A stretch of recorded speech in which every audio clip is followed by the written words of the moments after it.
Welcome in, everybody, to Red, White, and Ruthless, part of Nickel City Mafia. Happy Veterans Day to all the vets out there. It's going to be a good show. We're going to talk about the Bills' must-win game against the Broncos. But first, let's get to that intro.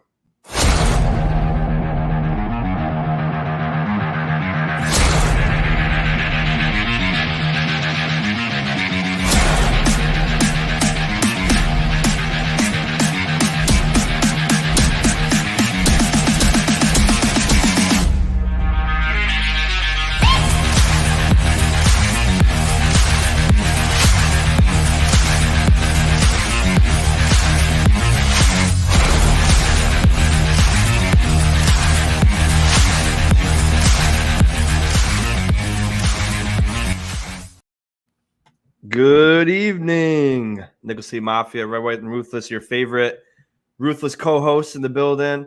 And if Tommy from Mafia Sports Report's watching, I literally said what he always says because it's just so ingrained in my brain from watching him. Let's get to that intro. It just slipped out of my mind. So shout out to Mafia Sports Report if you're watching. A little bit of tribute to you. Yeah, I'm not going to wear this the whole time. I just threw it on. I haven't worn it in a few years, but happy Veterans Day to people currently serving, people who have served, loved ones lost, everything. We appreciate you. And I had a good day today. Got to go out with some family, have some dinner. The places we wanted to go that gave the free meals were an hour and a half wait. So we just went to a random place. My mom just bought food anyway. So feel bad for that, but it was always a good time. Quick funny story before we get into the other stuff. When I was active duty, we always had, if it was the weekend or whatever, we had a mission to do. Then we had the rest of the day. We'd spend the whole rest of the day going out to places and getting the free whatever they were offering for Veterans Day. So you go to Hooters, of course, get the free meal there. Then you go to like Starbucks, get something to drink, and you just go around all day with your buddies and, fill up on the day. And I always think of that. It was a good memory I had with my friends. And, wasn't like we were mooching because every place offered it. And there you go. I mean, we were just, doing our thing. So it was a good time. But yeah, happy Veterans Day to any vets that are watching, anyone that's still serving. We thank you. And we're going to get rowdy and ruthless tonight because the Bills haven't been, when they play football, they've been soft kitties, as one of my old squad leaders used to say. We got no soft kitties here, but Buffalo Bills have been getting a lot of soft kitties playing. So, Brett, thank you for being with me again. How was your week, and what are you thinking about Monday night? Well, I'm thinking about next Saturday night more than anything. I'm getting married next Saturday night, so I'm getting ahead of myself on that. But to be able to take a little bit of the pressure of wedding planning and getting everything done, the last minute stuff that we normally do, it's good to be back with you again, Sean, for another week. Unfortunately, next weekend I won't be able to. Maybe I'll make a guest appearance during the wedding. I might be a little drunk, not gonna lie, but we'll figure something out. We'll get the crowd ruthless a little bit. We'll get fired up. Maybe you'll see me jump through a table at the wedding. We don't, you never know. We might have something planned that we're going to throw something out there and make it happen. But, that'll be the quickest marriage and divorce in the history of time. If you're jumping through tables at your wedding. Hey, she's okay with it. She's a Bills Mafia member now. She's going to have her jersey on, which will be cool. But, before we get into anything, Sean, I want to say to you and Bills fan CA, I already jumped to the gun on it, but thank you so much for your service, man. Really do appreciate everything that you've done for this country. It goes without saying, but it's an incredible sacrifice that you make, and the dedication that you put into it is incredible. And I know you have a lot of friends out there that are not only in the military or have been in the military, but thank you to all the veterans out there that have made the honorable sacrifice to keep this land free and keep us safe every single day. And to those that are serving still, we appreciate you as well. So yeah, of course, man, we appreciate it. And, if I could speak for everybody, which is probably hard, it's why we do it for everyone else. You know what I mean? So yeah. So I saw this Vietnam veteran the other day, and I was at a place. It was at actually a pizza buffet, and I was scarfing down a bunch of pizzas and everything, getting everything I wanted. But they had a mac and cheese pizza. That was my by far my favorite pizza that I CC's what you talking about? You want no, it wasn't CC's. It's actually a local joint down here, Hungry Howie's Pizza Buffet that we have in down here. We don't really have good pizza, not gonna lie. You know, when I go up to Florida, New York, it's Florida. It sucks, you know. But there's this this Vietnam veteran that's sitting at the table behind me, and I'm watching him. He's with his wife, and you know, he's having a nice time and everything. And the server brings over his bill, and I stopped the server right before, and I said, "Don't bring that over to him." I said, "Do not bring that over to him." I said, "Put it right here. I'll take care of his meal and his wife's meal." So I paid for their meal, and I said, you know, it's Veterans Day. They should not pay for their meal. That's not right. You know, they made the sacrifice for this country. They shouldn't have to pay for their meal. They shouldn't have to pay for it at all. And I think nice of you. I think that by far what should happen is if you serve this country, I think you should get a meal every single day for free. Hey, wouldn't that be nice? I get a lot of people to sign up too. Yeah, that's very nice. Yeah, I could picture like in a funny way to add on to the story. It's like, I'll take care of that bill. You look at it, it's like $300. Like, yeah, and second thought, you know, they can take that. Well, but, the guy, no, that's very nice of you, Brett. You know, so it's actually funny, like you're saying. I really appreciated that. Yeah, he did. It was like I think it was a $35 bill, which, I mean, whatever the case would have been, if it was $300, whatever the case, I would have paid it. But the guy was, you know, real appreciative, and he's like, "Oh, do you care if I add on a beer to it?" And I go, "Yeah." I go, "Of course, yeah, have a beer. Like, it's not a big deal, you know." He's like, I just want one beer and everything. So I bought him a beer, and I bought his wife a beer, and then I had one as well, and we just had a round together. It was pretty nice. So that's nice. Yeah, you're good people, Brett. I'm sure that was a good time for them. Oh yeah. But all right, you ready to get into this shit? I am ready to get into it, man. Let's get into this this team that we love. And before we do, I'm going to switch it over to the normal backdrop that we have. All right. You want to keep the flag in the background? It's up to you. They both look good. No, it's Veterans Day. I think we should keep it. Love it. But so usually Brett has like 10 topics to talk about, but he lacked this week and only has like a half of one. So hopefully the comments start rolling in and we can you know, have you guys dictate the show, because my little partner in crime here just decided to leave me hanging this week, even though he's got, you know, a wedding that's apparently more important than Bill's. Oh, she's giving you a big old middle finger right now. She's giving me one? Yeah. Right to the camera. Oh, man. I can turn the camera. I'll show the camera. She's pointing at it. Well, she knows I'm joking. Of course. But all right. I guess we'll start with the new additions we got. Big ass Linval Joseph and Rasul Douglas. And Brett wants to know, people, how can they fit into the defense? And Brett, since you're getting married soon and your life is officially over, I'm going to pay. Just kidding, Hannah. Again, I'm just throwing all the married jokes at you. I appreciate it, man. You know, she's very lucky to have a guy like Brett. And she's probably rolling her eyes or laughing right now. Oh, by far, she knows that. Like, she couldn't do any better than me. I'm the best of the best. You know, I'm the best of the best, plain and simple. Oh, you see her? There she is. Major lies. That's right. Comes in with the comments. He's the one that's out of his league. That's what it is. Hey, I'm the best of the best, plain and simple. I'm going to talk to Ricky Bobby. I'm going to say it how it is and everything. Just I was watching Hacksaw Ridge on the plane home from Georgia. I always love that movie. I know we're off topic, but on the Veteran, we're 10 minutes in. So I'm sorry, people, if you don't want to hear about this kind of stuff. But Hacksaw Ridge is a great movie. It's based on a true story if you haven't seen it. And, you know, that joke that I was just saying reminds me of Desmond Doss and his buddy Smitty are in the hole having a break during, you know, the firefights over. And he's talking about his future wife, and then Smitty goes, "Yeah, that's something like a really good looking broad or whatever." And he's like, "She's way out of your league." And he's like, "You know that, right?" And the guy is smiling. He goes, "Yeah," but so I just always think of like the woman's he's out of the women's league, so that's why I thought it was funny. But anyway, you guys, congratulations, and I wish I could be there, but I'm sure I'll get some nice pictures. For sure, man. But Brett, how can Big Joseph and Rasul Douglas benefit this team and kind of get us out of this freaking little lull that we're in lately?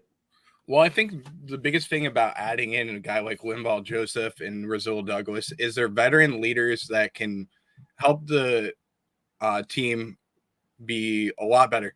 They're more of the guys that come in and they, number one, for Linval Joseph, he comes in and he can be the guy that can dictate the interior line, which I think he did a pretty good job against the Bengals. Although he doesn't know the playbook as well, and he hasn't been playing throughout the season. He came in, he did his job, and he was impactful when he was in there. You saw one play where he got into the backfield pretty easily on that play, and he's going to take double teams, and it's going to make the guys around him better. So you're going to have Von Miller and Greg Rousseau as well as AJ Epinesa play better because you have a guy that needs to be double teamed on every single play. Not only is it going to make the edge guys better, but it's also going to make Ed Oliver better. And when he's in there, Jordan Phillips better. Jordan Phillips was playing out of position when he's playing the one tech position. You really need a guy that's big and bulky like Linval Joseph to be in there in the middle of the field. And then when we do get him back, hopefully it's going to be this season, but Daquan Jones, if he's going to be back this season, this is a great rotation to have with Jones coming back. He can play 15 to 20% of the snaps when he's out there. Maybe mix him in a little bit more if we make a deeper run in the playoffs. But you can have Linval Joseph out there quite a bit, and then you can have Daquan Jones as well. And then you can mix in Poona Ford too, who has been very quiet throughout the season and hasn't really made an impact. So this makes the team a lot better, and it also allows for guys to play the normal positions that they want to play. And then as far as Rasul Douglas, this gives the Bills a number one cornerback that we've needed for a long time. His ability to be in coverage is incredible, and he did a really good job. Even though he gave up some receptions against T. Higgins, he did a good job of covering receivers throughout the Bengals game. And I give him credit after a week where he was traded from the Green Bay Packers to the Buffalo Bills. He came in, did his job, and he played some tight coverage, did everything that you wanted to for a cornerback. Although he did give up some receptions, I'm okay with that because it was highly contested passes. As far as that, it wasn't 7-8 yards off the line, and then you make a tackle, which has been the recipe of bend, don't break for the Buffalo Bills. I was more happy seeing some tight coverage in that situation. And then with Christian Benford possibly being out for this game against the I think he is out. I think he was ruled out. Yeah. I'm not sure. I'm going to get the injury. I will get the injury report after. We'll get to that later. But he has missed the last two practices. And then this gives the Bills a little bit more depth at the cornerback position. And it also is an added leader in the locker room, somebody that's well-respected, that played for the Green Bay Packers. And it allows the Bills to have another vocal point in the locker room.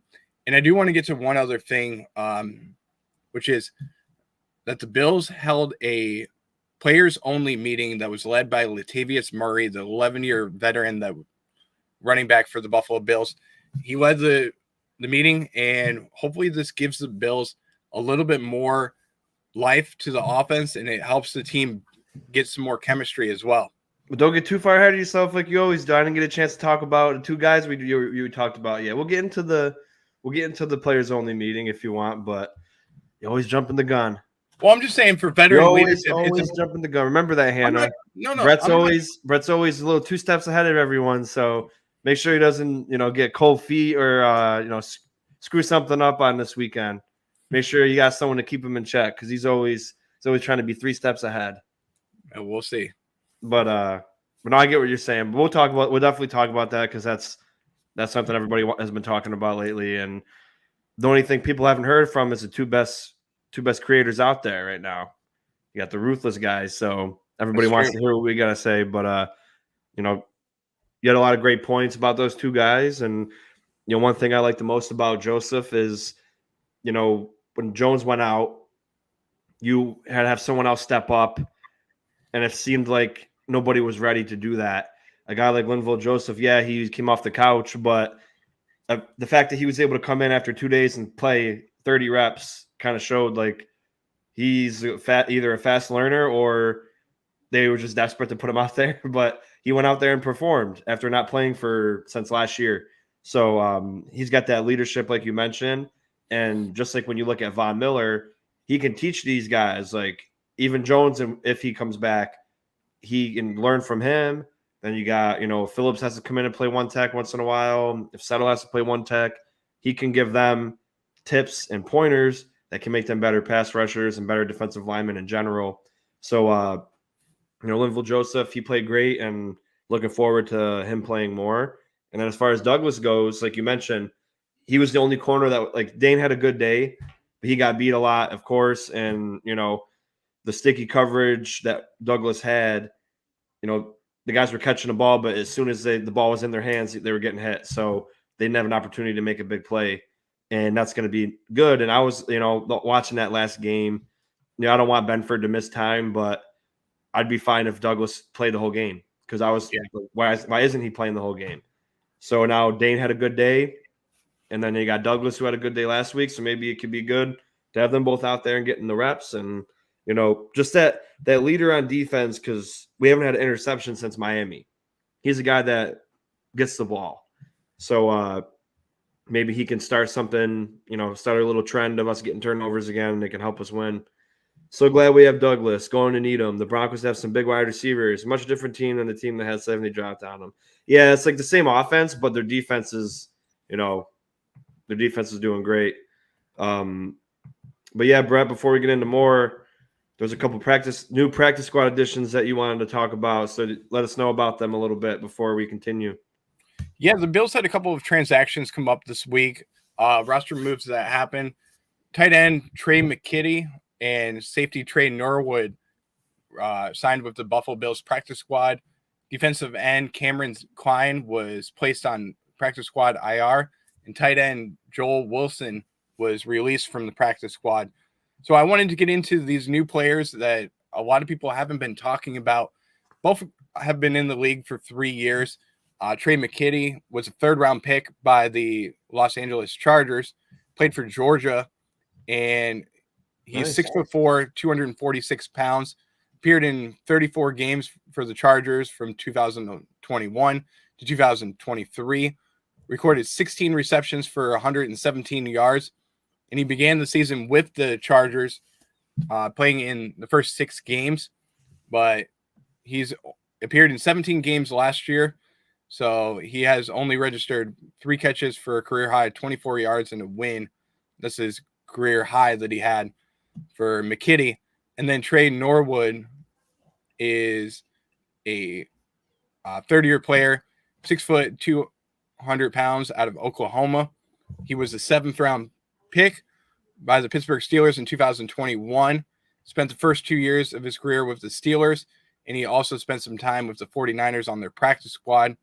Played collegiately at Oklahoma, where he posted 5 interceptions, and he's played in 15 games, 3 starts for the Steelers in 2022, recorded 20 tackles, 2 for a loss, and 3 stops on special teams. So not a lot of experience, but these are 2 guys that definitely help the practice squad, and hopefully if we do see him in a game or in special team situations, that would be great to have him. But Bills fan CA asking if he has any relation to Scott Norwood. No, unfortunately, he does not. Well, Mike, you got to remind me. At the wedding, I talked to my friend's girlfriend who went to school with Norwood's kid, and she told me stuff after the missed kick and everything. So I don't know if it's appropriate to say on air. So you can hit me up afterwards, and I'll tell you everything I found out about Mr. Norwood. But he mentions, do you think Lombardi-Lenny gets elevated, and how do you see him fitting in? He should be getting elevated. If he doesn't, I think that's a mistake. But he could fit in. He's an all-purpose bet. He could do first, third, second down. He can catch the ball. He can block. He can do everything. So it wouldn't be any problem with him fitting in. He could do anything that we kind of draw up. He can go out and catch passes. He can block. He can run. He can run any scheme. So it'd be a kind of like a fit like a glove type thing. He can run outside the tackle. He can run inside the tackle. So it'd be really awesome to see him play. Not that Cook doesn't deserve playing time, but if we bring a guy like Lenny up, the Bills fans have been wanting Josh to run more, have to understand that to get Leonard Fournette reps, it means Josh Allen's not going to run the ball. Because we're not going to stay on this topic long, but you see, Josh needs to run more. Brett's one of those guys that Josh needs to be free. Josh needs to run more. But then other people, not Brett, but other people say the same thing, but then we need to run more with the running backs. Well, if Josh gets 8 carries, that's 8 carries you took away from the running backs. So you can't do 15 carries to Cook, 10 to Fournette, and then 8 to Josh. It's just not how it works. So we have to understand that it's one or the other. And I'm not saying Brett was one of those flip-floppers, but I know he wants Josh to run more. But there's other people that want him to run more and us to run more with the running backs. It's just not going to – especially last game. We were down by 2 scores the whole game. So Josh ran, and we took it away from the running backs. But if Leonard Fournette plays, I'm more than fine with Josh getting like 1 carry. I want Josh to run in the red zone. Run in the red zone, and if the play is broken down in between the 20s, then take off. But if not, hand the ball off to Fournette. Give the ball to Cook. I'm fine with that. So, Brett, I know you want Josh to be himself, which I know we all do. But would you rather Fournette get the carries that Josh would be taking?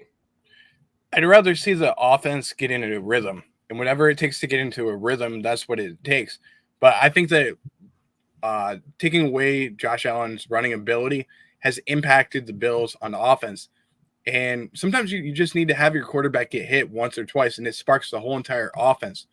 And that's what I want to see more than anything. So if it takes away some carries from Leonard Fournette or James Cook, whatever the case may be, so be it, okay? You have a $256 million quarterback that's out there that needs to be the focal point of your offense. Does he need to carry the team? Yes, to a certain degree. But the playmakers need to be playmakers around him. And I think that, yes, you can give some carries away from James Cook and away from Leonard Fournette because Josh Allen is so special with his arm and with his legs. And we've only been running the ball a couple times with Josh Allen a game. It's time to just let him go be free. And I'm not saying that, yes, you let him go out there and do quarterback draws the whole entire game. That's not what I'm saying. I'm saying give him the ability to, when the play is breaking down, be able to run the ball.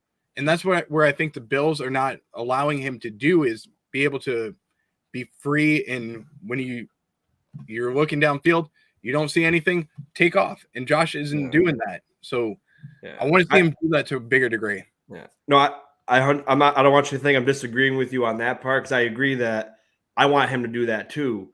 But I don't think the coaches are the ones not letting him do that. I think he thinks too much about it because he knows the coaches don't want him to run design plays. So he's thinking in his mind, well, maybe I shouldn't take off here when I have the open lane. So it's like it's mainly just him overthinking everything because I agree with you. I don't want him to run design plays, but when there's nobody open, instead of holding the ball for 5 seconds, run like you used to, like you mentioned.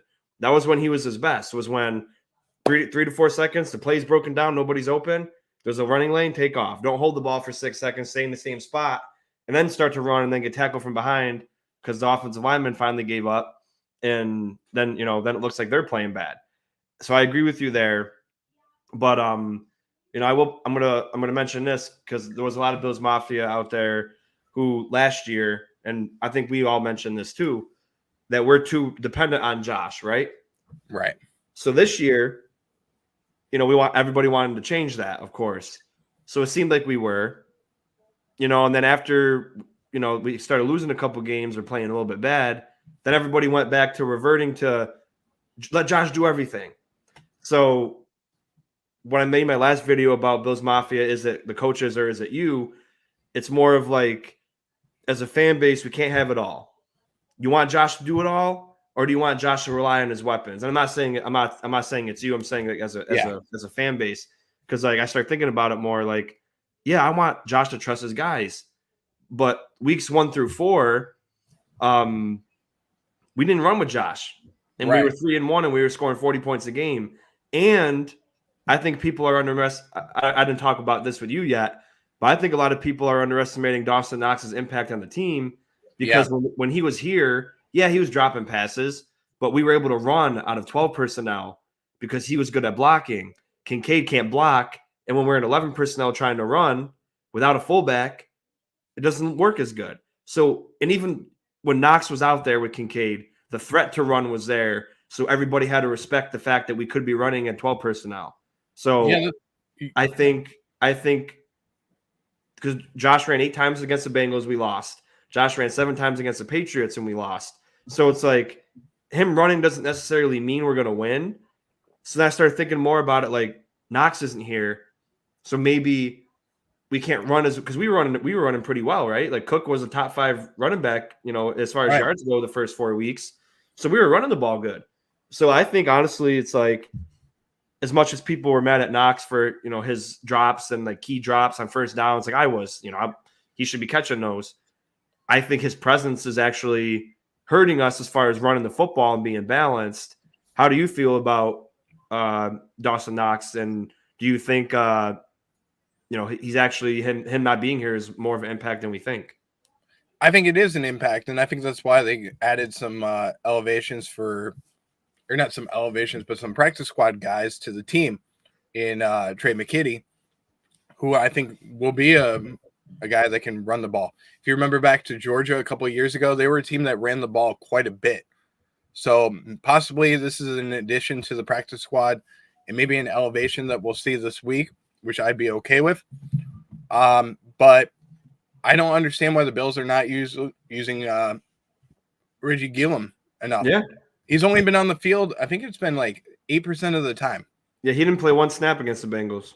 Which is crazy. He played special teams, but he didn't play 1 offensive snap. And I think we mentioned it, or I told you about it or something recently, but I was thinking maybe we could have still ran 12 personnel, but used Morris and Gilliam.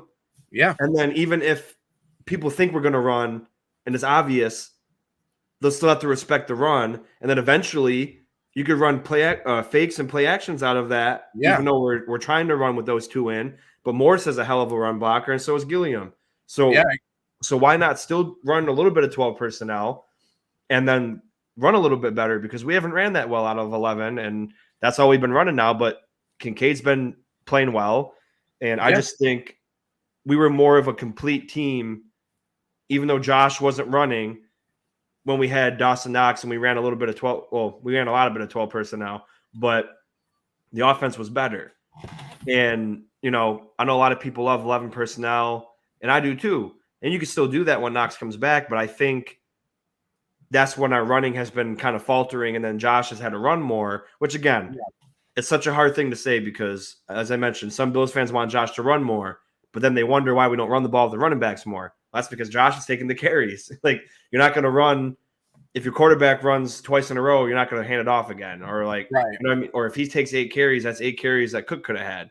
So Cook had 6 carries, and if Josh gave him the carries instead, it would have been 14, and that's good. 14 carries is good for your running back. Yeah. So you can't have it both ways, and that we're a pass first offense. So you're not gonna get that all the time. So I think once Knox gets back, or hopefully we can still try it. Hell, even bring Morris and Kincaid out there and try to run the 12 personnel and run a little bit and get something going, because you got to have the threat of the run. Congrats to Brett and Hannah. Now that Hannah will own half the Go Bills podcast, I hope she gets on the podcast more. Yeah, she needs to get on there. Yeah, I think it would be a great idea. We've talked about doing like a couples podcast. We've gotten into the idea of it. She knows actually quite a bit of players. I should bring her on real quick, but she's not ready to get on the microphone and talk. Once you're married, she has no choice. She has to come on because you guys are a team. That's true. The cool thing about marriage is it's not just you two coming together; it's 2 families. So you're half and half. So if Brett's on the podcast, Hannah's got an obligation to come on and say what's up. Exactly, and then talk a little bit. So we'll be testing you soon, Hannah. So get ready for that. She's going, oh shit, right behind the camera. She's like, oh shit, I don't want to do that yet. Yeah, but we're not going to get into unless people bring it up in the comments, but the Dorsey, Coach McDermott, and the offense is always talked about, and I feel like it's just beating a dead horse. Bottom line, it's everybody. Players need to do the right thing. And one thing I will mention, someone wants to tell me the play calls are the worst play calls in the world. Okay, you could say that, and I'm not going to argue with you. But think about it this way. Just those 2 plays in that Bengals, just look at the Bengals game, for example. Kincaid fumbled, or people say that he didn't fumble and got punched out. Regardless, he fumbled. It's on the stat sheet as a fumble, and it cost us the game. So say he didn't fumble there, and he either got a touchdown or a field goal. Then didn't get that crappy penalty that backed us up, and we couldn't kick the field goal to get 3 points. Say that's 10 points. That's 28 points scored. And then if they got 6, that's 24 to 24. So you're telling me that 28 points, even 24 points against a Bengals defense who's been stout against everybody, isn't good. So with the worst play calls in the world, you still could have had 24 to 28 points. This team, and I don't believe they're the worst play calls in the world, but if someone wants to argue that they are, I'm not going to debate with you. Yeah. But just think about it in that aspect of, as bad as you think they are, this team should be, without the little mistakes that they've been making, could be averaging 30 points a game still with how bad you think the play calls are. So it is a little bit of everybody, but in an efficient style offense, everybody needs to do their job. And I was going to bring my buddy on. He's also a veteran, and he has a game today. He coaches Austin P, and his family's going to be in town. But I was going to question him on a couple of things.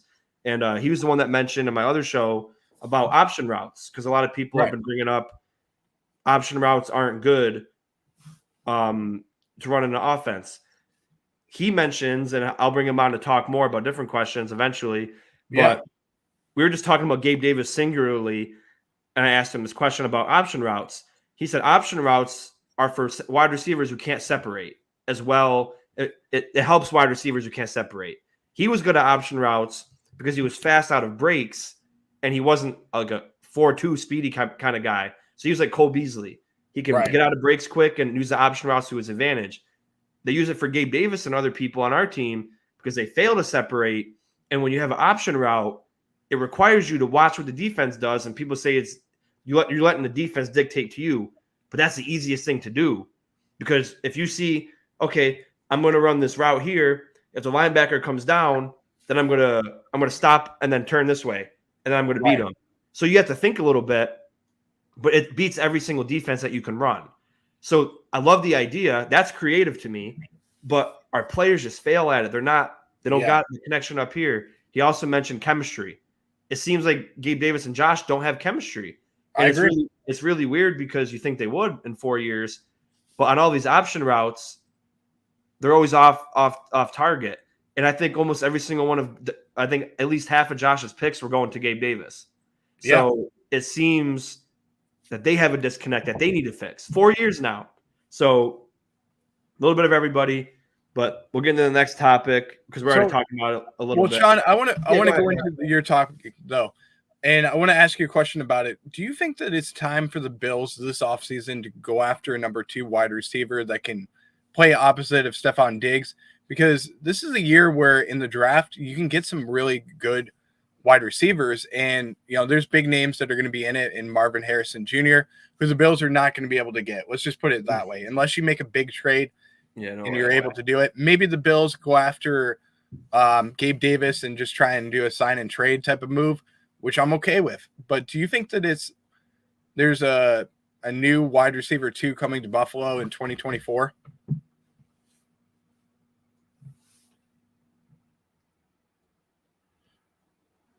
I think I made him freeze. So I think we got him frozen here on the screen, but we might have lost Sean for a minute. We'll get into it, but I'm going to pose a question to the panel though, and ask you guys. I think Sean's computer might have we were spinning, and I didn't know if it was on your end too, so I just kept talking. But I'll start again. So I've been saying the Kansas City Chiefs game, the playoff game, was the worst thing to happen to the Bills and Gabe Davis because he has such a historic game that we just thought that that's something that he could do all the time. Can you hear me? I can hear you to a degree, but it's cutting in and out on your end. All right, give me 1 second. Just give me 2 seconds. I'm going to pop out and pop in. Okay, no worries, man. Be right back here. No worries, panel. But let's bring up the question. I know that it's a little bit of a chemistry issue, but I want to bring up the question to the panel as well and talk about whether you guys think that the Bills should go after a new wide receiver in 2024 in the NFL draft or possibly even in free agency. Bring up your thoughts on whether you think there's a player that you should go after. I know Trek Reviewer is saying that draft a 6'7" Johnny Wilson wide receiver, which would be a great move for the Bills to go after. But I'm going to pose the question to Sean. Sorry. Do you want me to finish that wide receiver 2 question? Yeah, because I lost you the whole entire time. I mean, he was cutting in and out. So, all right. So that playoff game with Gabe Davis was the worst thing to happen to the organization because he made us all believe that that's something he could do. Not that 4 touchdowns, 200 yards, but we thought he could be that reliable number 2 all the time. And because it was the end of the season, it was the last game he played. So that was all we thought about in our minds. Last year, we all lied to ourselves thinking he could do it. Then all he did last year was the Pittsburgh game. And that's all I really remember from him last year was that big Pittsburgh game. Yeah. And then this year he had that game last week against Tampa Bay. And other than that, in the Kansas City game and the playoff game against the Colts, he was pretty good. But he hasn't been that reliable guy. And he's talented. I loved it. We drafted him. I was super excited for this kid. But I'd like to see him stay, but he's not number 2 wide receiver. And another reason why I want to bring my buddy on here, he played Division I wide receiver and he's coaching Division I wide receivers now. And one thing I was going to ask him was like, as far as separate, the benefits of like an option-based offense, because a lot of people have been thinking like it's not good, but a lot of it's about chemistry. And this is all player stuff because you work on this all the time. You practice it. You do it in training camp in the off season. And, it's just like, I hate hearing that Josh is only good when he doesn't have to think. Yeah. Like he's good in up tempo because he doesn't have to think. That makes me upset because if you're a top 3 quarterback and we pay you this much money and you're only good when you don't have to think, that doesn't sound good to me. I love Josh Allen. Like, he's one of my favorite players, obviously, and that's just an obvious thing to say. I love this guy. I would love to meet him one day, shake his hand, and all that stuff. But hearing stuff like that, and I just don't like it. And he's not saying that. Like everyone else, like other creators and people speculate that he's good when he doesn't have to think. And it makes sense, too, because he's worse when he has more time to throw the football. And you wonder why. Why is that? Why do you throw when the game slowed down, that's when Josh Allen struggles. Let's just put it that way. Like I'm not saying that it's Josh, needs to play in an up tempo, and because he doesn't need to think as much. I think the speed of the game, as far as the amount of time between plays, is what's getting to him. The slowing it down, and then you're thinking about, oh shit, I just threw an interception. I made this mistake. Okay, this is the situation. Maybe speed it up a little bit for him in those situations where the play calls are getting in faster. He can make the right reads, get to the right play, and then the play can go off. That's what's getting to him more than anything. I think that, I think that Dorsey's taking longer to come up with the right play at that time. And I think it's screwing him up. Then he can't go into the audible and see what the defense is doing out there. Yeah. But to a degree, I do think that, and we've talked about it quite a bit. I don't want to chomp at the bit and talk just about Josh Allen and the offense and everything. That's not what I want to do today. That's not the main focal points of what we're going to talk about. But I do want to say this, though. I do think that Ken Dorsey, there needs to be a time when he comes down onto the field and talks to Josh Allen. I think that, at 5-4, you're sitting in the situation where your wide receivers and your quarterback are kind of having issues with getting out in the right communication. So why isn't Ken Dorsey saying, you know what? I like calling the games in the booth. It's great. I like that spot, but what's best for the team is for me to be down there on the field with my players. And I think he should be down there on the field this week with the players. Yeah, no, I agree. And, it's a good point because just something new, and people say, oh, Dorsey likes to be up there, just like Josh mentions, he's not a vocal leader, which I also don't agree with. I think to be a leader, you have to be vocal. It doesn't mean scream in people's face, but being able to speak is part of being a leader. So Josh doesn't like to speak. Dorsey doesn't like to be down on the field. Like, suck it up. You guys are grown men. You both make a ton of money, especially Josh. Do things that make you uncomfortable. Yeah. Because if you're comfortable, that's not good. And, a lot of people mention Josh isn't the type of quarterback to sit in the pocket. Well, guess what? If you want to be the best of the best, you have to learn. You have to do other things. You have to improve your game. And Josh even mentioned this a couple years ago. He said, if you're not growing with the times, you're going to fall back. So, yeah, you don't need to sit in the pocket every play now, but when you're 35 years old, you want to play when you're 35, right? And you can't run anymore, and you're fat and chunky like Big Ben was. You're not going to be able to run a lot. So you're going to have to be able to sit in the pocket, dissect the defense, call plays at the line of scrimmage like Peyton Manning, and do all this stuff if you want to be elevate yourself into a true top quarterback in the league. And, no one's saying, and again, we'll never know. They could tell Josh, never leave the pocket. But they might tell Josh, listen, moron, leave the pocket. And he just chooses not to. Because you see Brady tells him, Josh, just take the underneath route. He goes, no, I'm just going to keep doing what I'm doing. Jim Kelly, Josh, call audibles at the line of scrimmage. I'll never call an audible. Like, he doesn't listen to greatness. And I know your coaches tell you what to do, but this is your offense. Whether people think it's, Dorsey or whatever, Dable made this offense catering to Josh. That's what offensive coordinators do. So Josh should run this offense. So if he doesn't like something, check out of it. You know all the plays. You can say, you look at the line of scrimmage, you see someone come in, blah, blah, blah, blah, blah, blah. Joe Burrow called like three slide protections in the game. I've never seen Josh call a slide protection once. So can he even process a defense? I'm wondering. And that's what worries me, is because I always thought he could, but now it's coming out this year seeming like he can't go through reads, he can't process defense, and he needs to not think to be a good quarterback. And a quarterback is the smartest guy in the field. Yeah. So I'm wondering what is going on here. Is Josh just a yes man? Like, oh, okay. And that's not good either, because then he throws the coach under the bus. Oh, right. I'm just doing the plays that are called. Well, if you don't like it, you've been in the system longer than Dorsey has. You can check out of it. This is your offense. So speaking of offense, the next point you wanted to mention, how can the offense get in a rhythm? And I'll quickly touch on it, and then I'll pass it over to you. I go back to weeks 1 through 4. The rhythm happened when we're dinking and diming. We're running the football a little bit in 12 personnel.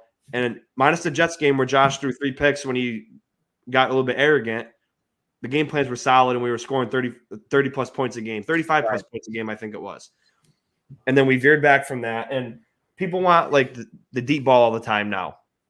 Here's another situation. You guys know I watch TD Fens a lot. He's been watching, and he noticed that every time the Dolphins get to the 40, they always throw an end zone shot with Tua, because if he overthrows it, it's out of the end zone, and it's not going to be picked. So that's the perfect sweet spot for a Tua deep ball. He doesn't throw deep balls behind the 40 anymore too much, because like really far balls, because it either gets picked off or underthrown or whatever. Right. So he found a perfect spot of, I can throw it at the 40, always go for the end zone, and if I overthrow it, it's out of bounds and I don't get a pick.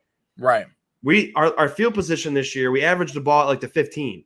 Yeah. And it's hard, like your playbook isn't the same as if you're farther. So when Daboll's average starting position, I know people don't like these stats that were brought up, and I think Mike brought them up too. Our average starting field position with Daboll was at the 40. That's almost at the 50 already. He was averaging, field position. It's easy to go for a deep shot there. We're running a more efficient offense because we're trying to eliminate turnovers. Our offense is efficient. Josh has a 71% completion percentage, his best one. Josh has the highest QBR in the league he's ever had. Also, efficient. But part of being efficient is being sound and detailed, and we lack it sometimes. So I think we go back to running the 12 personnel, doing the short passes, and then a lot of our routes, like the Gabe Davis play that he threw a pick on. He was a deep route. Then he had 3 underneath routes to go to. a lot of our plays are like that. So the deep ball is embedded into each play, but Josh is meant to look at it. If it's not there, go to the next progression. Like that Gabe Davis play, the progression was Diggs. Because he looked at Davis first and he stayed on Davis. But Diggs was the next progression. So if he said, oh, Davis isn't open, boom, Diggs, first down. Exactly. So stick to what the defense gives you. I know people don't like it, but guess what? We were 3-1, averaging 41 points a game. So I don't care if it's not fun. I want to win football games. So that to me is how we get back on the rhythm. How about you, my friend? So I'm in agreement with exactly what you're saying, but I'm going to add a little twist to it, okay? The Bills need to put Reggie Gilliam in the game. That's the biggest thing. And Jake Podger, if you're watching, man, I hope you are, because I'm better be right now. You should be freaking watching what I'm about to say. The Bills need to utilize Josh Allen out of the center and be able to utilize play action plays with James Cook. It'll freeze the offense or the defense, especially. It'll make the safeties come up a little bit, and then you can take those deep shots. But it just seems like the Bills have not figured out what they're trying to do on offense, and that's the biggest key. So putting in Reggie Gilliam in those situations, he can catch the ball out of the backfield. I've seen him do it. I'm confident in him and his abilities. But why are you paying a guy to be on the practice or on the roster and be on the 53-man roster if you're not going to use him at all as a blocker? That's his job. He's paid to freaking block. That's what he gets paid to do. And you're paying him quite a bit of money. And what is he doing? And excuse my language when I say it, sitting on his ass on the sidelines going, when can I get in the game, coach? That's an easy job, though. That's easy. That's easy $1 million, baby. Hey, if you want to play me 8% of the time and I can make a couple blocks, play special teams, so fine by me. Yeah. But when you're taking over a roster spot for a player that's not going to be on the field, that's something that's just moron. I love that. You know, Jake Podger always says when number 41's in the game, good things happen. So exactly. Why not? Let's put him in the game. Let's utilize him to establish the line of scrimmage, be the blocker, and then you'll see big plays will happen for James Cook. You'll also see that the ability when you're using the play action, you have a guy that can catch a swing pass out of the backfield. You also have a guy that can go upfield, just like we saw in the Houston game where he went down the field and almost had a completion. Yes, he didn't have the completion, though. But there are situations where he did go out in the backfield and he was able to go down the field. And he can also play tight end. He can play so many different positions. He's a hybrid player. So let's put him in the game. Let's utilize him a little bit more and put him in the 30 to 40% category so that we can establish the run. And then, like you said, let's put in Leonard Fournette. Let's put him in the game. And let's just play some bully ball. That's what I want to see more than anything. Let's be a different team that has a different attitude, and let's establish the line of scrimmage on both sides of the field. And that's what it's going to have to take for the Bills to get a win this week against the Broncos. I love that. Quick side note, I don't have all the information because Bills fan CA never got it to me, but I do know that they started their membership program. I don't know the prices, but I know there's gold and platinum, I think. I think gold's $4.99. I don't know about the other one, so I'm not going to tell you. But if he's still around, if you want to put it in the chat so we can tell the good people out there, it supports the channel. Mike and Jake and all of us, you know, especially Mike, puts in a lot of hard work for this channel. And, you know, there's obviously some benefits for the program. I just don't know them. But I think on the Discord, you can figure it out. And then Mike, if he's around, he can put it in the chat and then I can read it. But just wanted to bring that out there. And also subscribe to the channel if you haven't. And continue. Oh, there he goes. Silver is $2.99 and gold is $4.99. So I was right. So it's not platinum. It's silver is $2.99 and gold is not $4.99. And Mike, you want to put the benefits in the chat as well. Appreciate that. You know, Trek Reviewer said he'll donate. He'll do the $4.99 if we cut Cam. So or we can make cut Cam shirts for Trek Reviewer. But just want to put that out there. But yeah, I mean. People don't like, and again, I will be the first to admit, football analytics are not as sound as baseball analytics. But baseball analytics, as much as I used to hate talking about it, they literally prove futures of players. Like, you'll have baseball, Brett, and he's in Edwin Diaz I think Edwin Diaz for the Mets. Yep. He had a horrible season, and then the advanced analytics said this was before, not this year because he got hurt, but the last year where he was incredible. The year before that, the analytics said, yes, he had a bad year this year, but next year in 2022, he's going to be absolutely outstanding and out of this world. And obviously, they had actual numbers and stuff and formulas to prove it. And guess what? He was the best closer in the MLB last year. Well, not this year, but the one previous. Yeah, he got hurt in the World Baseball Classic. But football analytics are similar to that. So when people they think it's like lipstick on a pig or spraying Febreze on shit and thinking it's not shit. When you say stats like, the Bills are number one in EPA per play or red zone EPA and DVOA and all this stuff, that stuff does matter because what it tells you is this team can be successful and score. They're not doing it right now, but we're efficient in the fact that we start at the 15, we move the ball all the way down the field, and then maybe Josh throws a pick. Or we move the ball all the way down the field, Kincaid fumbles. Or we move all the way down the field, get in the field goal range, fourth down, we get a false start, get back out of field goal range, and you got a punt. So statistically, those are important because it's proving we're there. We're efficiently one of the best offenses in the league. So all it takes is just those little freaking details that puts us over the damn hump and makes us a good offense again. So I know a lot of people don't like analytics and statistics, but there's a reason why they make you take so many in class and in high school. There's a reason why I took 4 different statistics for a business degree, and I was always wondering, I got an A in statistics. Why am I taking statistics again? It's something that it's a big deal. Or like analytics for anything. Like, in October, I do this much business, and the more people call me for this than in November. Analytics help for everything. So before you shut on analytics, you got to understand that it's not saying that we're good to go, like nothing's a problem. All it's saying is we're there and we can be a great offense. And once we get everything clicked, all those stats are going to be like, oh wow, we're still right there, and now we're scoring 40 points a game. That's all it's telling you. So I just wanted to say the offense is struggling based on little tiny details, and also we're not getting as many possessions as we did last year and the year before that. We're getting 9. We got 9 possessions in the Bengals game, and we gave 2 away, and we lost by one score. So imagine that the drive where Josh threw the pick is 14-7. Imagine if he scores a touchdown that drive. I know they didn't score when they got the pick, luckily, but imagine 14-14. Oh, it feels a lot different ball game. Maybe we start scoring 30 points that game because we're getting that momentum. Because that was the first quarter, I think, still, right? Or was it the beginning of the second?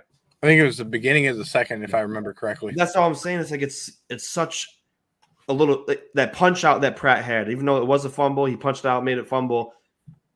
It's those little details. Like usually when a guy jumps in the air, everyone looks to tackle him and bring him down. He literally looked for the football and like jabbed it like he's fighting Mike Tyson or something. Like little things like that, little details is what changes games. So we'll get into the next topic. Brett mentions mid-game adjustments. Why are we so slow to find the issues? And I'll mention this too. I forgot who it was. I think it might have been Rich Eisen.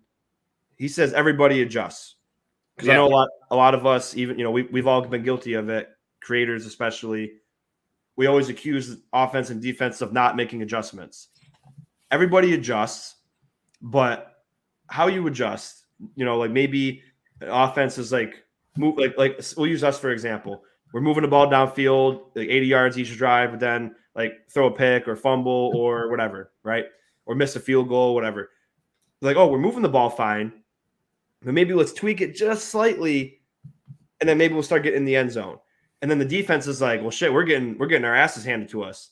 We really got to make an adjustment. So everybody adjusts, but it's the magnitude of the adjustment. And, the first drive of each game, that's when people adjust because every first drive is scripted.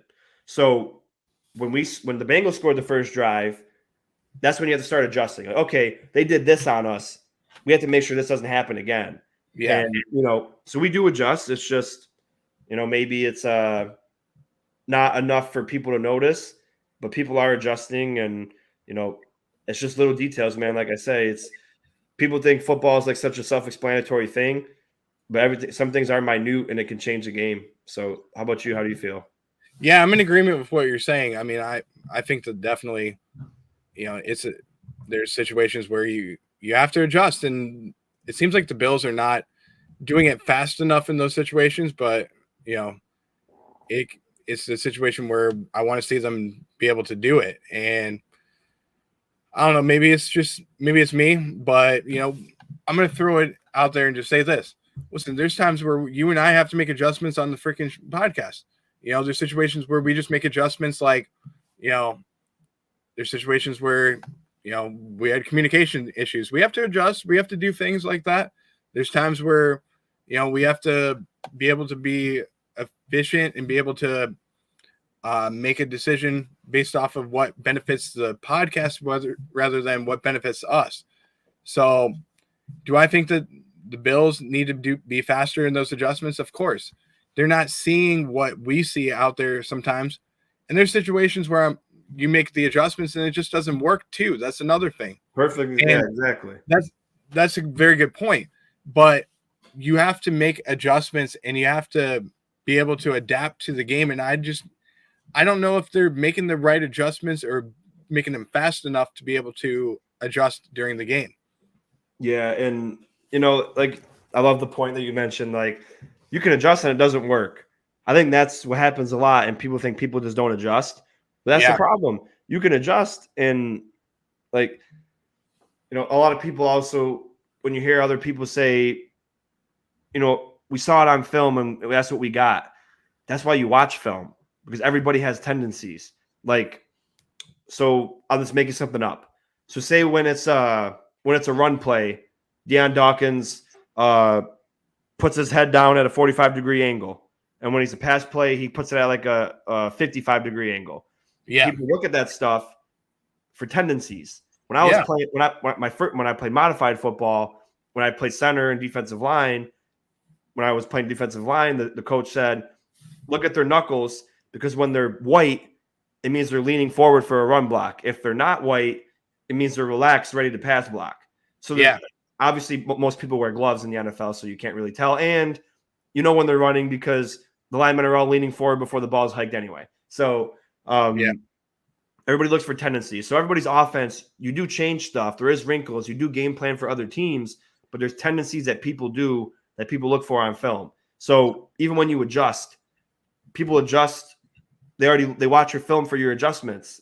So like, okay, in 12 personnel, they run this concept. And then if that gets stopped, they go right to this one first. And then they go to this one. And then it's just, they're professionals all doing it. That's why they get paid a ton of money, And, I'm not a coordinator. I never have been a coordinator, but you should be. They probably stay up. And this is why I was worried for McDermott.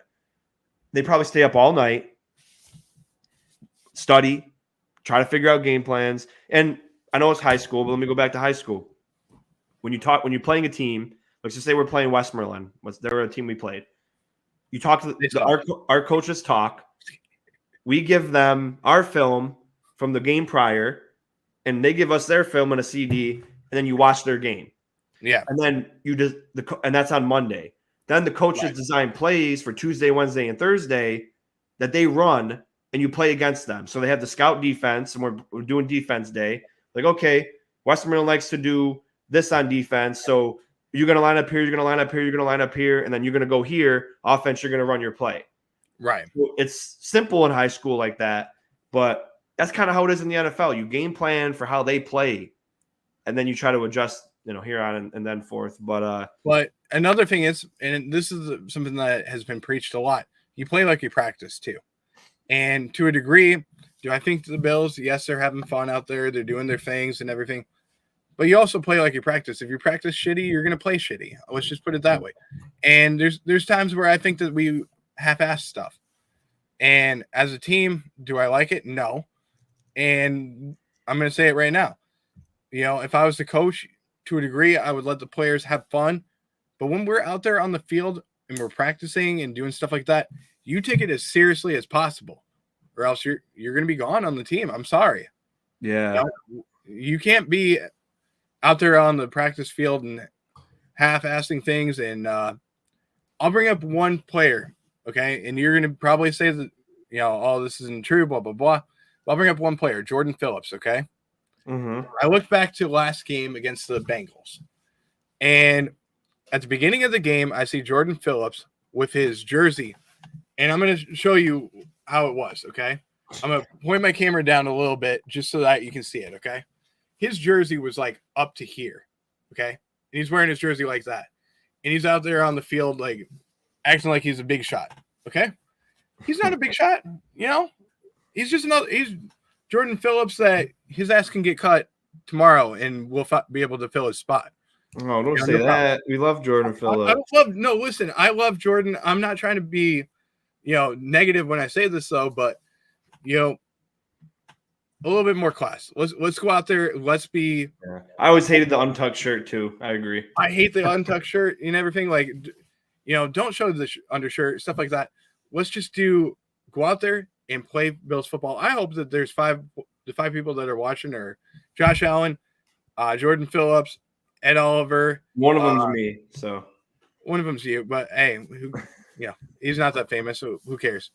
Yeah. But like Rasul Douglas, somebody like that. I hope that there's 4 Bills players that are watching. So I want to see the Bills go out there, and I want to see them put their best foot forward, and I want to see them have an attitude. And that's you got to play nasty, dude. You gotta be ruthless and vicious, and it's a war game out there, and you gotta want it more. And you gotta set the tone. You gotta be the ones to punch the others in the mouth first, and that's how you win a football game. And I know we mentioned it earlier, but let's talk about it now. I guess the team meeting. So some creators say it's horrible. Some say it's some say it's good. I'm in the camp that, I pride myself on leadership. I was a leader in sports. I was a leader in the military. And I like to think I'm a leader just in general. I was laughing because I know Mike's Lego City Mafia, but I know that's you right now. Yeah. So I thought Mike was asking himself if he's still there. But everybody thinks that. But no, I was asking Bills fan CA if he's still there because I wanted to bring up another topic after we get into the players only meeting that happened. So yeah, I'm sure he'll be there, and if not, just text him while I'm talking. Yeah. But so leadership is very important, and we've talked about it on this show too. We need leaders on this team. We know Diggs is a leader. Josh claims to be, I'm a show it kind of leader.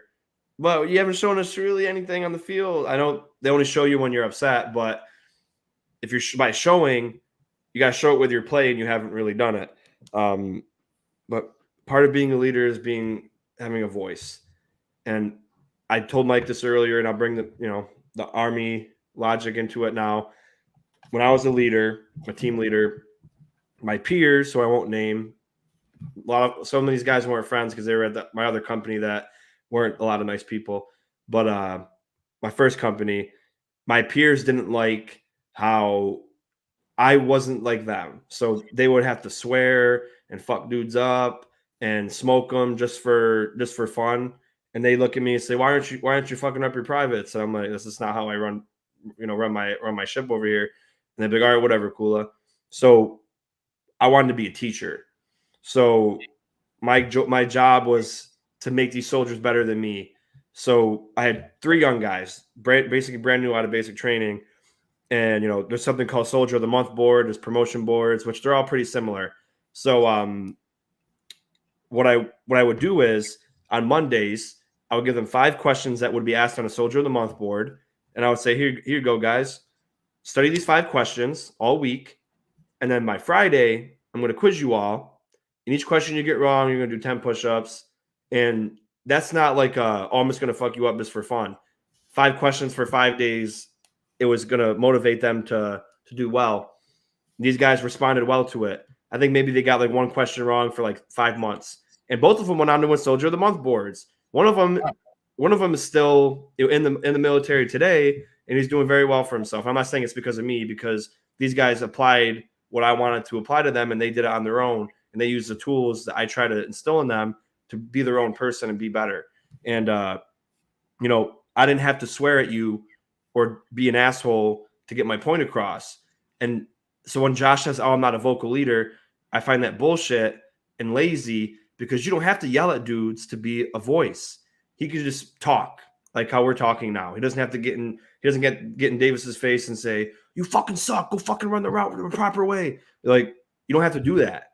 You're going to say, hey, Gabe, my bad. You know, when it's 3rd and 6, I know you thought it was better to go here, but I was just thinking going deep because of this. I thought you could have beat the guy. So, you know, my fault. And we'll fix that together. Like, you don't have to just not talk. So I think being a leader is important and being vocal is important. So when Latavius Murray, a guy who wasn't a captain but is a leader in this team and a veteran, decided to do it on his own, I love that. And I think the players, like other captains, I'm going to assume that they also jumped in when he started talking, and after he spoke, the captains also jumped in as well. And I'm not saying that you can't yell at people, because I was also telling Mike, some people respond well to getting screamed at. They can feel the pressure, but you have to know your guys. Yeah. So you don't have to scream at everybody. Some people like I feel like Ed Oliver is the type of guy that you could get in his face and that he'd be like, fuck yeah, let's go. Yeah. But Josh Allen's not that type. Yeah, you have to. So Josh Allen can just talk to people, like, you know, how he does his pregame, like anything to get number 6. Like, you could do that stuff all day to everybody. And, you know, that's why I don't like hearing like, oh, I'm not a vocal guy. I'm not a vocal guy. And what's up? I appreciate it, Jake. Thank you. And, you know, I always took pride in the uniform and leading men. And, you know, I was in the infantry and women weren't in the infantry yet. But if I was in charge of women, I would feel the same way. I don't want to make them better than me. And, you know, you don't have to be in the military to be a leader. So I apply the same stuff to that. So I love the team meeting. People think it's them saying the coaches suck, but I think that they understand that even if they don't like the plays, they're all good enough to win football games and to score a lot of points. But it's the little things like not reading the plays right and throwing picks and fumbling the football and getting penalties, false starting yourself out of field goal range and all stuff like that. So I love it. And I think it's going to do wonders if people care enough, because Murray could go in there and have a great conversation. And then you got like 10 people in the background like, man, fuck this guy. And you can have the other people be like, oh, you know what? I needed that because we've been in this position before. And, you know, we're so used to coming back out of it on top, but you had a great perspective and you woke us up, and now let's get motivated and let's get going, because this is our team and we can really do something here. And you got other people that could be like, I don't know. But I have faith that the culture and the process that McDermott's been preaching for 7 years, everybody in this locker room thinks the same way. So, Brett, how do you feel? Yeah, I'm in agreement with you on this. I think that Latavius Murray is a well-respected player in this locker room. There's a lot of veterans on this team, and I think they just lacked in their an energy, and I think they're stale. Don't get me wrong. And I think it was time for somebody to step up and be a vocal leader on the team. And Latavius Murray doing that is a great sign. I think a players-only meeting is always good. You can get on the right track, get the team going. It's great for camaraderie, and it's great for chemistry. So it's a good sign. I'm happy with it, and we'll see where they go. But Jake Podger is right when he's saying that the Bills need to get it right this week, which I believe they will too. This is a week where playing the Broncos, a team that their defense is struggling, giving up quite a bit of points, even though they didn't give up a lot of points last week to the Kansas City Chiefs. They're a team that you can put up some points on. So we need to go out there. We need to execute on offense, and we need to be able to go down the field, get drives going. But we need to execute in all 3 phases of the football game.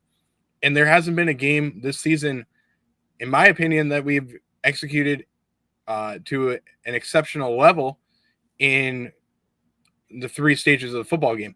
The special teams has been playing okay. I mean, I'm not a big fan of Matthew Smiley. I think that, at the end of the season, that's one of the coordinators that I would love to see leave the team. I think that there should be some better options out there. I really, really do. But I want to see the Bills execute in all three areas of the football game. That's the biggest thing I want to see them do. Yeah, I feel man, I had a thought and I lost it. I feel like we're so close, and it's 10 weeks in and we're kind of, in a bad position. But part of it, guy can't give the ball up anymore. Yeah. Josh at least he has one pick in the last 5 games, 5 games in a row he's had a pick. And yeah, one pick isn't that much. But let's just stop turning the ball over, do the right thing, and see where that takes us. And that will build confidence on its own. Because if Josh is like down on himself, throws a pick, because people also blame on coaching the conservativeness. Maybe when Josh makes a mistake, he gets more conservative because he doesn't want to mess up more. And then everyone thinks, oh, the offense is bland or whatever. Maybe it's just he doesn't want to make more mistakes. So Josh needs to get out of his own way. I think at the end of the season, instead of, going to Hollywood and hanging out with chicks and eating Chick-fil-A biscuits every day but Sunday, he should work on, I know it's hard, but you got to strengthen your mental in that aspect of the game because, I'm not saying he's not mentally there and mentally tough, but as a quarterback, there's a lot of adversity that you have to go through. So you have to train your mind. You have to train your body. Like in the military, again, obviously it's Veterans Day, so we'll talk more about the military. In basic training, I'm not saying Josh has to go to basic training, but the premise of basic training is they break you down to bring you back up. Yeah. So you get beaten hell out of you physically and mentally, and then you get brought back up to be like, okay, I did that and I can do this, or like, they put you in the gas chamber and they make you take your mask off and they make you sit in there and then they throw your mask back in there. And after you get out, you have to run back in there and they just they fuck with you and they mess you up pretty bad. And then that's all for a good purpose. Because in a combat situation, you might have a problem and then you have to be ready for it. So Josh needs to be ready for when something like this happens. He needs to know, like, okay, if I have a mistake, because it's a lot of like caring. He cares, and I'm the same way as he is in that point. Like if I mess up if I do 150 jobs and one person complains, you can ask my wife. I'm depressed about it. I'm like, damn. Oh yeah. Maybe I'm not that good at my business. So I understand where Josh is coming from, but the whole team counts on him because he is the best player. He's a fantastic guy. He's a fantastic quarterback, but that's something I think he needs to work on in the offseason is, really working on his mental, because it's such a mentally draining position and you have to think so much. And I think if you just can understand, like, one mistake doesn't mean anything. I can make a bad throw. I can throw a pick, but guess what? And even another bowling analogy, because I love bowling. I was always told the previous frame doesn't mean anything. If I got a strike, it don't matter. If I got an open frame, it don't matter. If I got a gutter ball, it don't matter. All that matters is the next one. So if Josh throws a bad pass, that's all right. I know what to do now. I'm fine. I just feel like he cares so damn much that it's actually his detriment. Yeah, I'm in complete agreement with you on that. You brought up something about Josh Allen going to Chick-fil-A every day but Saturday. Or every day but Sunday, I'm sorry. And that made me think of something real quick. And I really love this this analogy. I know we're going to get off topic with it, though. But this is actually a project that I've thought about doing, is creating a food truck that sits outside of Chick-fil-A on Sundays and then hands out Chick-fil-A sandwiches, and you can call it Side Chick. I think it'd be a great name. Oh, yeah. You have to buy all the Chick-fil-A sandwiches on Saturday, though, and then heat them up. And it'd be funny. That's a good idea. I think it's a great idea. We'll wrap it up. We're playing Monday. So tomorrow, I'll look at my weekly pick schedule. Games to look out for is the Steelers play, Cincinnati, the Baltimore and the Browns play. We're looking for them, teams like that to lose. And the Raiders play Sunday night. And, hey, if the Raiders beat the Jets and the Raiders start winning, they're 5-5. they're gonna be right behind us, but we got a tiebreaker with them. So, I think I don't remember who the Steelers played, but we both picked the Steelers. Cincinnati plays Houston, and that could be a toss-up game. And then the Ravens play the Browns. And we really want to look at these AFC North teams because we're in the, they're all in cahoots. They're all in the playoffs right now. So as of right now, we've been saying you got to be 6-2 to make it. But if the Browns and the Steelers go 9-8, you can go 10-7 and make the playoffs. But as of right now, we have to play like 6-2 is the only possible way. And even it's not 100% guaranteed. So we have to look out for teams like this. So some good football. The Pats play the Colts at 9:30 in the morning. So I'll be working, but there'll be some football to watch. So the Steelers play Green Bay, just to let you know. It's at Heinz Field. But we're hoping for a big game out of Jordan Love, and we'll hopefully see if he can play Aaron Jones, that would be a great sign. Maybe AJ Dillon can have a big game if not. Absolutely. But I'm also really glad that Veterans Day fell on the Ruthless Day. I always appreciate and look back at my time, and it was one of those things like I don't know if you want to call them dreams, but when I was a little kid, I always said I wanted to be in the military. And I always wanted to start a business, and I did both things already. So, that's one thing I did want. I used to think I was going to do 20 years, but I only did 6. But it was 6 years that made me into the person I am today. Yeah. And I always appreciate it. And I appreciate people like you guys who appreciate us. Yeah. And, I always appreciate people that are going to be serving and who have served, and, my friends that aren't here anymore, and, everyone else that, like, the previous people before us, like the other generation who paved the way for people like me to join. My grandfather was in World War II, and if it wasn't for that generation, we wouldn't be who we are today. Exactly. And I always look back on that, and if it wasn't for them, I wouldn't be here. So to wrap it up, awesome night tonight. I'm really glad I got to spend time with you. Yeah, we hit a lot of great points, and Monday night's going to be insane. Yep. I'm thinking about doing a live reaction. Not too sure yet, but you have to tune in if I end up doing that. But Brad, you got any final thoughts? Yeah, Sean, I wanted to ask you a quick question. You have a picture behind you on your right side, right by the microphone. There's a little picture that's on your left side. It's my right though. There's a little picture that like a card there and everything. I got yeah. I wasn't sure. Is that your buddies? Yeah, it's my friend Andrew, and then this picture is just from Christmas. But... Gotcha. And Andrew was in the military, correct? Yeah.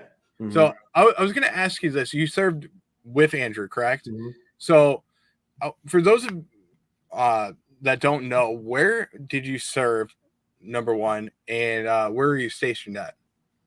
Well, I was stationed in Fort Myer, Virginia, which is in Arlington, and I was there the whole time, and that's where I met guys like Andrew or my buddy Kay and my other band over here, and a lot of my other great friends. And, so talked to a lot of them today. And it was like, a big family, as corny as it sounds, but, spent my whole time there. I ended up meeting my wife there. So a lot of my life I owe to signing up and, serving my country. So. Yeah, definitely. And, for guys that like Andrew,